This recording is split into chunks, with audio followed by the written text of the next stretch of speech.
Al día 27 de nuestro reto RTC.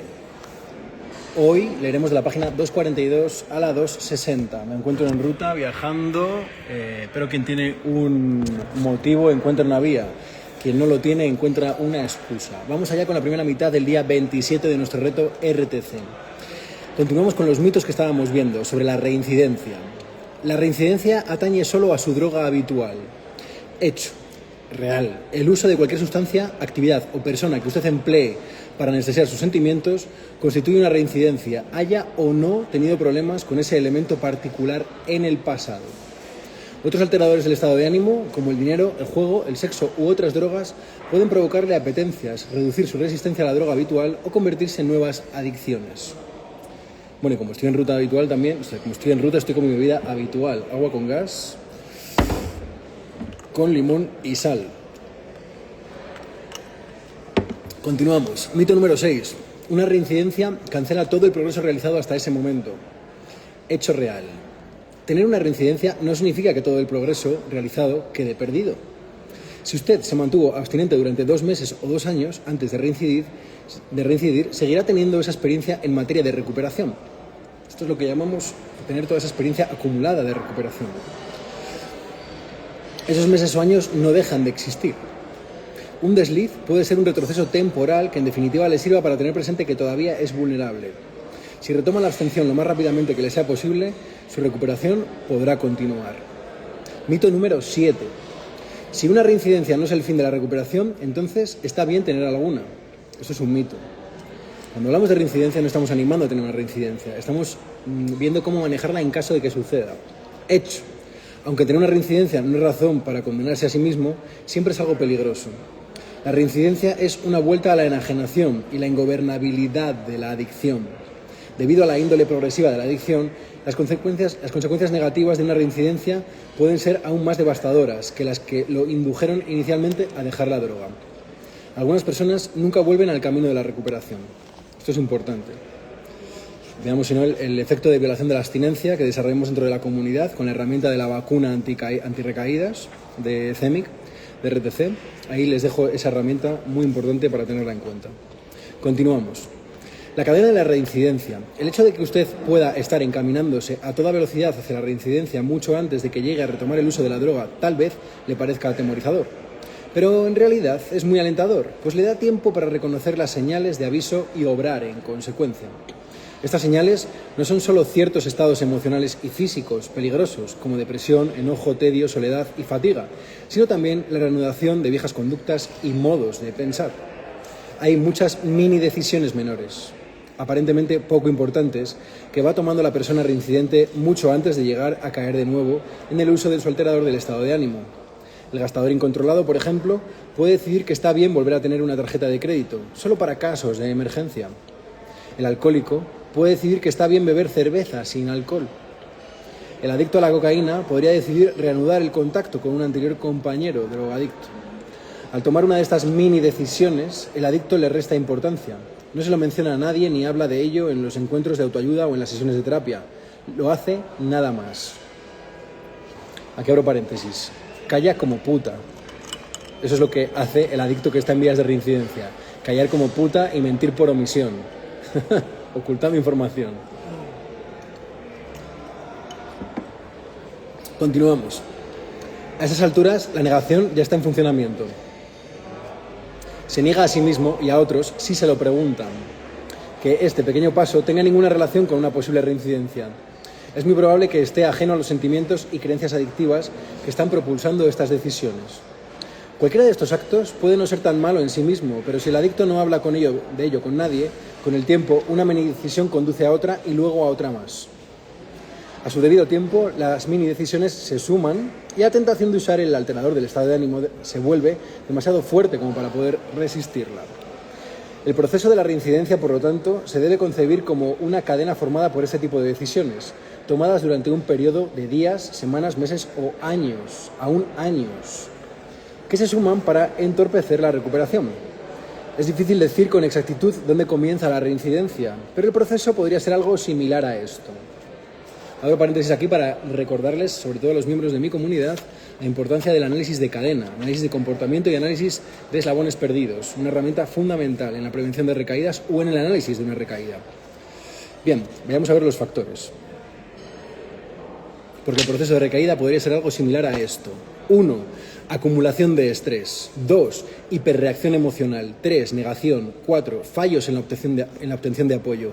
5. Pequeñas mentiras. 6. Creciente aislamiento. 7. Agravamiento de los problemas. 8. Vuelta a la desesperanza. 9. Autosabotaje.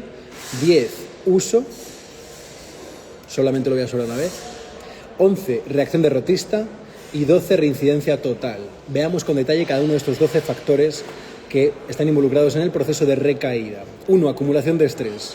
Ciertos acontecimientos y circunstancias negativos o positivos, presiones en el trabajo, disputas conyugales, separación o divorcio, cambios de profesión, problemas económicos, problemas parentales, sentimientos o recuerdos dolorosos que emergen porque usted ya no está anestesiado, provocan una acumulación de estrés. Abro paréntesis. Y es por esto por lo que dentro de nuestro sistema usamos mi sistema Cero Estrés, que fue mi primer libro, y un protocolo avalado científicamente, con evidencia empírica, investigado en la salud pública de Castilla y León, para manejar este estrés, que a muchas personas les lleva a la baja laboral y otras a reincidir en su conducta adictiva.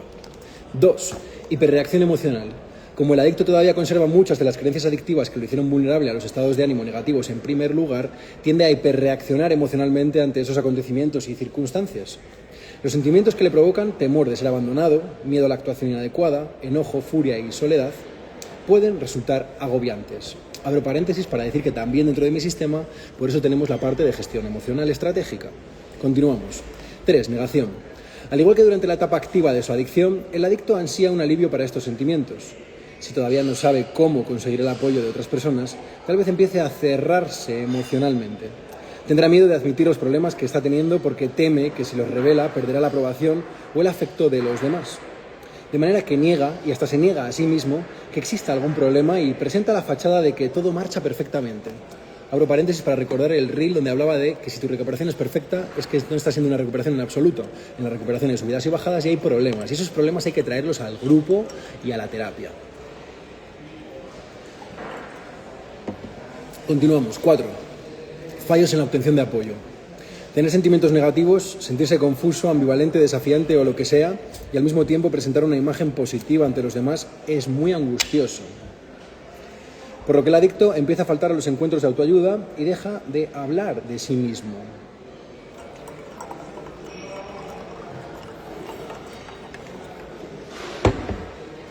Su silencio o ausencia les transmiten un panorama incompleto o inexacto a los demás. Esto es lo que mencionaba antes de mentiras por omisión. El adicto no obtiene la ayuda que necesita para enfrentar las tensiones y manejar los sentimientos que lo abruman. Es muy posible que comience a experimentar fuertes apetencias a esta altura. Paréntesis, por eso es fundamental llamar al grupo, llamar al terapeuta, llamar a los compañeros cuando aparecen estos sentimientos de malestar. 5. Pequeñas mentiras. En este momento el adicto comienza a decirse pequeñas mentiras a sí mismo y a los demás. Se pone excusas para no asistir a los encuentros o a las sesiones de consulta o para exponerse a situaciones de riesgo. Festivales, volver a un bar, desbloquear a una persona, escribir a una persona de riesgo, meterse en Instagram. Todo eso pueden ser contextos de riesgo. Excusas para exponerse a situaciones de riesgo. Ahora, trata de que la gente lo deje tranquilo. Dado que la sinceridad es esencial para la recuperación, el adicto está en camino hacia la reincidencia, a menos que pueda frenarla.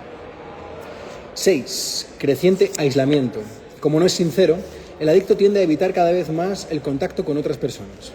En consecuencia, se aísla cada vez más a medida que se reactivan sus profundos sentimientos de culpa, vergüenza, aislamiento y soledad. Tal vez empiece a pensar en ponerse en contacto con alguien vinculado con su adicción, como otro usuario o algún traficante. 7. Agravamiento de los problemas.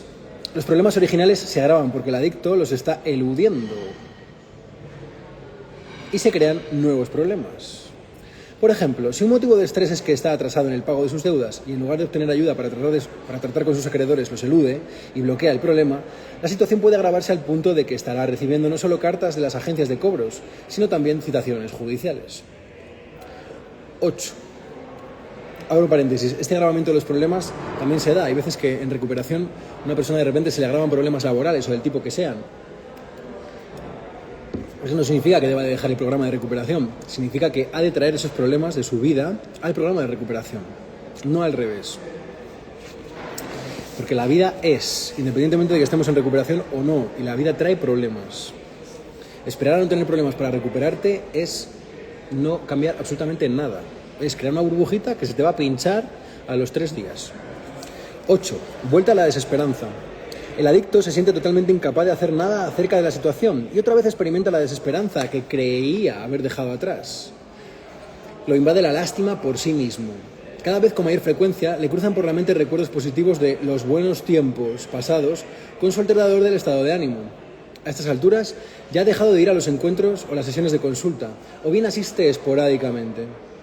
La idea de volver a usar el alterador del estado de ánimo le resulta ahora más atractiva que tiempo atrás y le parece totalmente justificada. 9º mecanismo de reincidencia, de recaída, autosabotaje, o lo que yo llamo meterse en la boca del lobo. Cada vez con mayor frecuencia el adicto se encuentra en situaciones de alto riesgo. Piensa a menudo en conseguir usar la droga otra vez, pero aún se resiste. Tal vez comience a recurrir a otros alteradores del estado de ánimo, diciéndose que con estos no tiene ningún problema. El que antes usaba químicos, mefe, cocaína, GHB, ahora solamente usa alcohol y cree que con el alcohol no tiene un problema. Cuando mucha gente, al hacer un proceso de recuperación exitoso, se da cuenta de que la sustancia por la que pidió ayuda, ha sido mi caso también, ¿no? Yo pedí ayuda por la cocaína y después me di cuenta de que no, de que mi sustancia problema no era la cocaína, era el alcohol. Entonces, muchas personas en su proceso de recuperación pueden llegar hablando de un tipo de sustancias o de un tipo de conducta problema, pero luego se descubre que no, que es otro u otra. Pero para eso hay que ser honesto. Hay que dejar que el proceso de recuperación te toque y te rasque. Piensa a menudo en conseguir usar la droga otra vez, pero aún se resiste. Tal vez comience a recurrir a otros alteradores del estado de ánimo, diciéndose que con estos no tiene ningún problema. A medida que pierde control sobre su vida, se aísla y se distancia de su sistema de apoyo cada vez más. Acabamos de mencionar el autosabotaje, mecanismo número 9, que yo llamo el meterse en la boca del lobo. 10. Uso. Solo uno. El adicto experimenta apetencias e impulsos irresistibles que lo llevan a conseguir o a tener acceso a su droga. La usa diciéndose que es solo por esta vez. La cadena de la reincidencia está casi completa, aunque el adicto aún podría interrumpirla si supiera cómo hacerlo. Y aquí, mis hermanos de 12 pasos, abro paréntesis, tienen una frase que es buenísima, que es un buen recordatorio y que le ruego que se la tatúen en la mente, si no en el brazo, que es: una son muchas y todas no son suficientes. Una son muchas y todas no son suficientes. Grábense eso en el cerebro, háganse un surco con eso en el cerebro, si realmente quieren eliminar este mecanismo de reincidencia del uso, del solo una, porque una son muchas y todas las del mundo no son suficientes. Mecanismo número 12. Reincidencia total. Al sentirse irremediablemente fracasado, el adicto tiene apetencias casi irresistibles de usar una y otra vez su alterador del estado de ánimo. Como expresó un comilón incontrolado en vías de recuperación, empezó con solo un bocado extra y fuera de mi plan de comidas, y terminó con la desesperación de darme cuenta de que lo había vuelto a hacer. Y entonces no pude detenerme.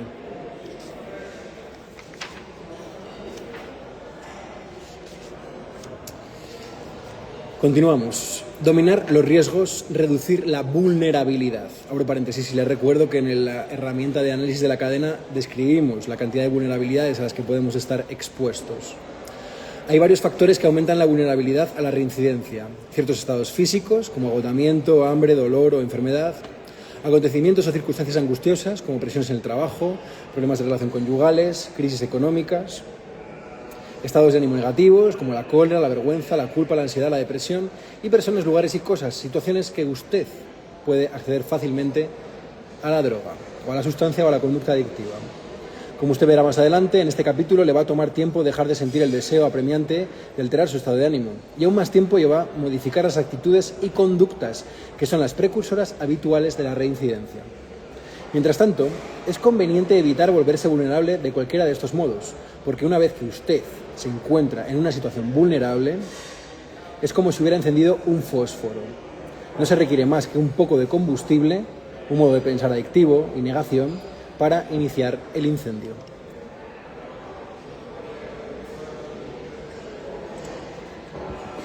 La vida real. Formas constructivas de afrontar problemas. Tras un par de meses de abstención, es posible que la crisis particular que lo introdujo a modificar sus hábitos, el hecho de que su cónyuge lo amenazó con abandonarlo si no se enmendaba, por ejemplo, se haya amortiguado. Abro paréntesis. Mucha gente llega a recuperación por miedo.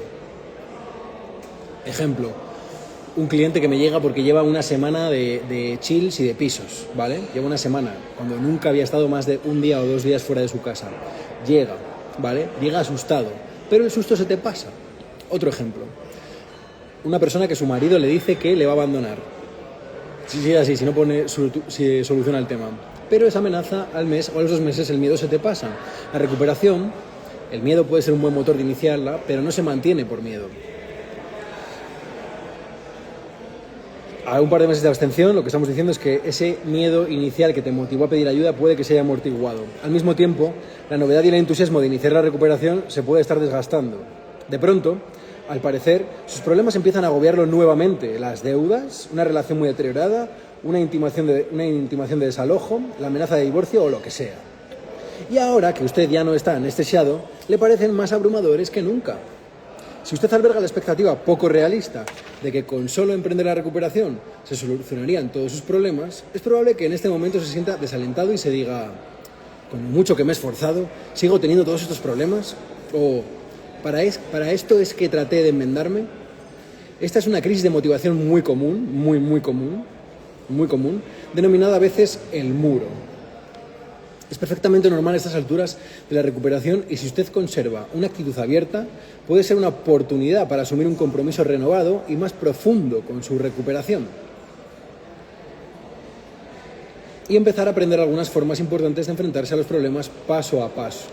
Aquí le presentamos algunas tácticas que otros han empleado con éxito.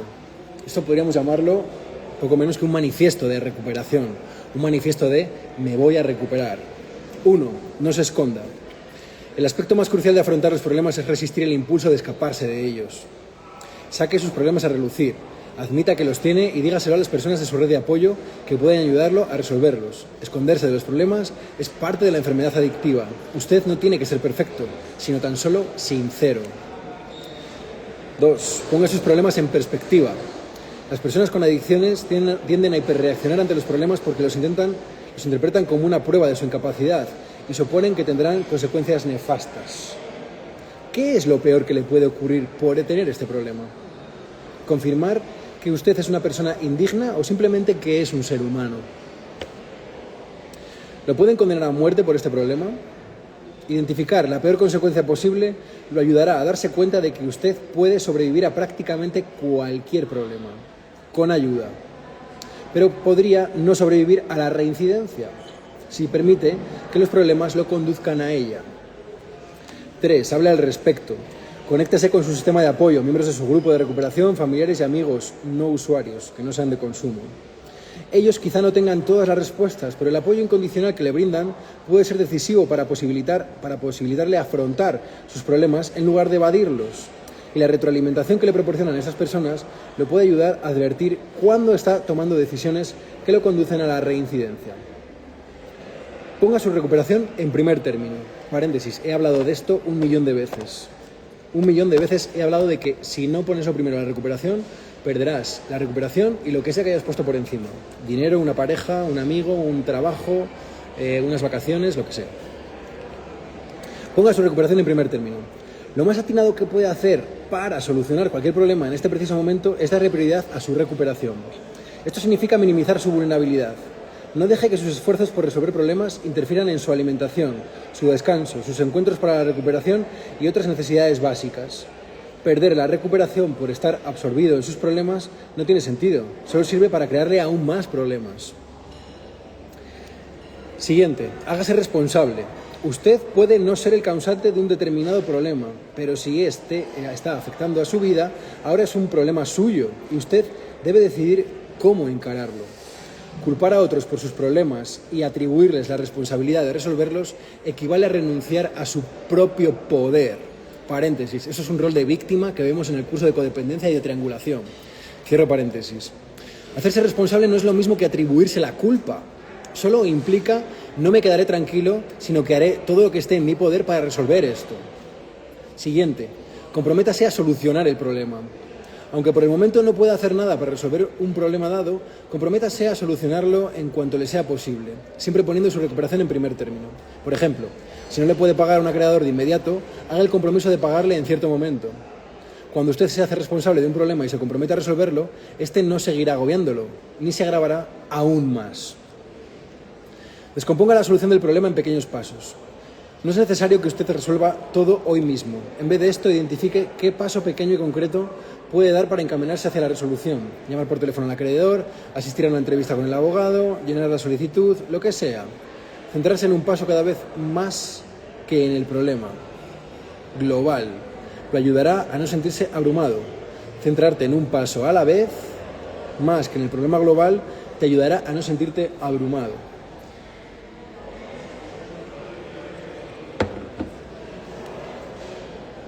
Tras haber emprendido una acción, desentiéndase del resultado. Un motivo por el que los adictos tienen tantas dificultades para afrontar los problemas es que creen que deberían de ser capaces de controlar los resultados. El secreto está en emprender las acciones apropiadas y luego desentenderse de lo que ocurra. Limítese a hacer lo que pueda. No está en su poder controlar los resultados de todas maneras. Siga obteniendo ayuda. Cada vez que se sienta desalentado, aislado o asustado por un problema, probablemente se deba a que ha perdido contacto con su grupo de apoyo. Es sorprendente el grado en que compartir un problema sirve para aliviarlo. Comparta también sus éxitos con estas personas, no solo sus frustraciones. Abro paréntesis. Por eso también compartimos nuestros meses de recuperación, aunque haya un compañero que acabe de recaer, porque compartir tu éxito es inspirador para la otra persona, si realmente está en un proceso de recuperación comprometido. Dejar de lado las reservas, cómo sobrevivir a sus sentimientos ahora que usted ya no está anestesiado. Los estados de ánimo negativos, ansiedad, culpa, depresión, soledad, cólera, son precursores comunes de la reincidencia. Tras años de buscar siempre un arreglo rápido para la aflicción emocional, este proceso se convierte en un reflejo natural. Los sentimientos molestos y el impulso de drogarse quedan acoplados, como manifiesta Cathy, una alcohólica en vías de recuperación. Es algo automático. El impulso de beber lo acomete a uno para suprimir sus sentimientos. Uno no piensa, quiero beber, sino que simplemente no quiere tener esos sentimientos. Los estudios realizados revelan una conexión entre los estados de ánimo negativos y las recaídas.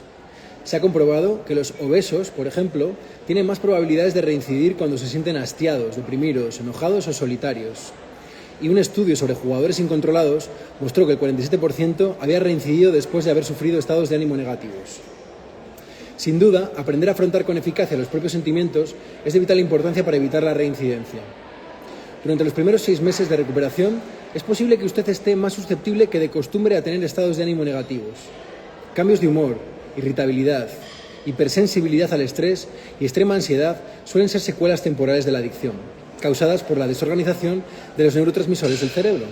Además, puesto que casi todo adicto es un sobreviviente de algún trauma, abusos, adicción parental o abandono emocional, por ejemplo, a menudo lo asaltan intensos sentimientos relacionados con estas experiencias, varias semanas o meses después de haber dejado la sustancia, la droga. Muchas personas experimentan una hipersensibilidad emocional en los primeros tiempos de la recuperación. Paula, alcohólica y comilona, incontrolada en recuperación, explica: yo ni le llamaría sentimientos al principio, era más bien como estar en una carne viva, como no tener piel. Era un dolor primitivo, mucho dolor indefinible que había estado tanto tiempo sofocado. El enojo es un sentimiento que fácilmente puede provocar apetencias por la droga en la etapa inicial de la recuperación, ya sea en un intento desesperado de aliviarlo o para desquitarse con la persona con la que se está enojado. Mira lo que me has hecho hacer. Abro paréntesis, esto es una frase del rol de víctima completamente, como ustedes saben en la triangulación, ¿no? Mira lo que me has hecho hacer. Es una mezcla de víctima y después perseguidor, ¿vale? Cierro paréntesis. Como sucede con otros sentimientos, el enojo del adicto suele ser desproporcionado respecto a la situación concreta que lo provoca. Está cargado con la intensidad residual de muchos incidentes pasados en que el enojo se fue acumulando. La cólera y el impulso de drogarse están acoplados en forma tan subliminal que usted tal vez ni siquiera advierte la transición. El sentimiento puede permanecer por debajo del nivel consciente y convertirse automáticamente en una avidez de la droga. La vergüenza es otro sentimiento difícil de tolerar al principio de la recuperación, porque ataca la esencia misma del propio ser. Abro paréntesis, y las personas llegan a recuperación con mucha vergüenza acumulada por lo que se ha hecho, por los errores cometidos, por conductas inapropiadas, por deudas, por mentiras. Es normal llegar con mucha vergüenza a recuperación. A diferencia de la culpa que deriva de creer que uno ha hecho algo malo, la vergüenza deriva de la creencia de que uno es malo. La fomenta la creencia adictiva de que yo no valgo lo suficiente. Muy bien, hasta aquí llegamos a la primera mitad del día 27 y me gustaría que puedas compartir este manifiesto de recuperación con un ser querido, con quien tú quieras, con una pareja, con un amigo, con un familiar que sepa que estás en este proceso, para que vea todo lo que estás trabajando dentro del sistema, puesto que todo esto, como ya te habrás dado cuenta, los que estáis dentro del sistema, lo estamos trabajando paso por paso. Mi nombre es Lucas Burgueño y nos vemos en la segunda parte del día 27 en un rato.